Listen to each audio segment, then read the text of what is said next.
மர்ம பொருள் வெடித்து பசுமாடு படுகாயம். கடலூர் மாவட்டம் ராமநத்தம் அடுத்த ஆலத்தூர் கிராமத்தைச் சேர்ந்தவர் கிருஷ்ணன் மனைவி ஜானகி, வயது 55. இவருக்கு சொந்தமாக 3 பசுமாடுகள் உள்ளது. நேற்று மாலை அருகிலுள்ள ஏரிக்கரையில் மாடுகள் மேய்ந்து கொண்டிருந்தது.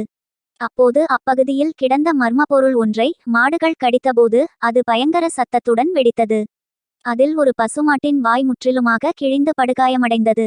வெடிச்சத்தம் கேட்டு ஓடிவந்த பொதுமக்கள் மாட்டை சிகிச்சைக்காக கொண்டு சென்றனர். வெடித்த அந்த பொருள் காட்டுப்பன்றிகளை வேட்டையாட பயன்படுத்தும் வெடி எனவும், மான், காட்டுப்பன்றி போன்ற வனவிலங்குகளை சமூக விரோதிகள் சிலர் இதுபோல வெடி வைத்து வேட்டையாடுவதாக பொதுமக்கள் புகார் தெரிவித்தனர். இதனால் அப்பகுதியில் பரபரப்பு நிலவியது.